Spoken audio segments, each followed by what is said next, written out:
What's going on, you knuckleheads? It's Josh, and with Set 8 almost coming to a close, I thought it was appropriate to look back and ask ourselves which 5-cost units in Set 8 were the best, most effective, and which were the most underwhelming. Going through each of them in alphabetical order, putting them on a tier list, and giving them a ranking.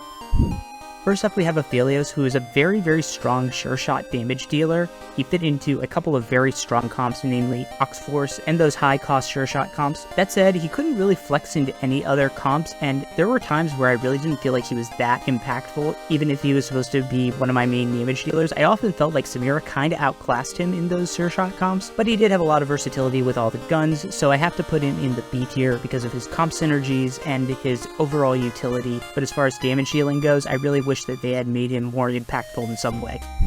Fiddlesticks, on the other hand, was maybe my favorite 5-cost unit of this set. He's extremely versatile with just the threat trait, but he serves as a great frontliner and a great damage dealer. He can pop that ultimate and do a hell of a lot of damage and be a great damage soaker with his ability. When he hits that 60% damage threshold, he just pops his ultimate and goes hog wild in the backline. Even if you weren't counting on Fiddlesticks to be your main damage source, which was honestly most of the time, his damage was absolutely respectable for being a frontliner, and for all of those reasons, he absolutely has to go in the S tier.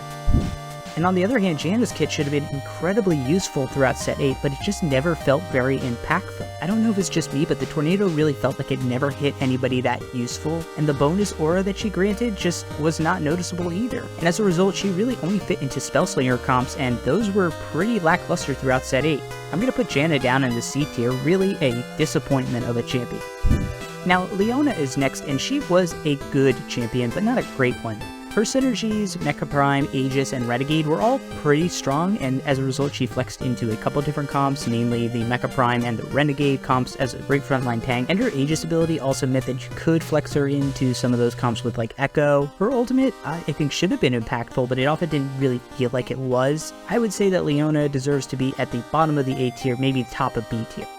Mordekaiser is the next 5-cost unit up, and he really did have a very impactful ultimate. That Death Realm and the Magic Shred on his ult could prove to be incredibly useful and the difference in a lot of fights, especially if you were in a Laser Corp comp, because the Laser Corp bonus did magic damage. And speaking of his two traits, Laser Corp and Ace were both very solid traits. I wouldn't say they were either very exceptional traits, but they were both very good and he fit into them very well. I wouldn't say Mordekaiser was ever really a top tier carry unit, but he did have a lot of impact in the comps that he did fit into, and for that reason I'm gonna stick him in the A tier right now.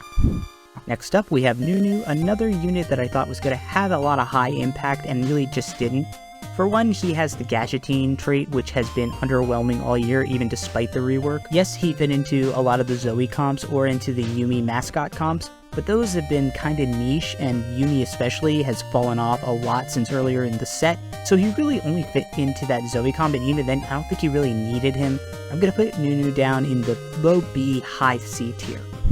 Next up is Syndra with another high impact ultimate, but honestly she had a very niche role in these comps. She really only fit into Spellslinger Star Guardian comps. She did that very effectively, but she wasn't the main carry. She was adding a lot of crowd control, and yes, her ultimate ability, like I said, very impactful and could change the tide of some of those games where she fit in. It just wasn't as reliable. She wasn't really fitting into all the Spellslinger or Star Guardian comps where she would have been the best, so I'm gonna also put her in that low A, high B range, and ultimately we'll see where she kind of ranks. And last of them all, Urgot, another threat 5-cost unit like Fiddlesticks. Urgot was similarly as impactful. He was actually a very underrated backline damage dealer, especially with like attack speed items and AD items. Like with Fiddlesticks, he could fit into just about any comp as a backline damage dealer. He also had a lot of item flexibility. He could work off of some of the AP damage items like Gunblade, and also he had a very high impact ultimate, almost on the level of Fiddlesticks. He is going up into that S tier along with Fiddlesticks, both the threats proving to be the best of the 5-cost units. Now that we have the champions in their correct tiers, let's go ahead and put them in order to see which was the best and the worst. Obviously Janna's the worst, down in C tier. Up in S tier between Fiddlesticks and Ergot, I am gonna say that I think Fiddlesticks was the better champion, just because his ultimate was so high impact and had so much more ability.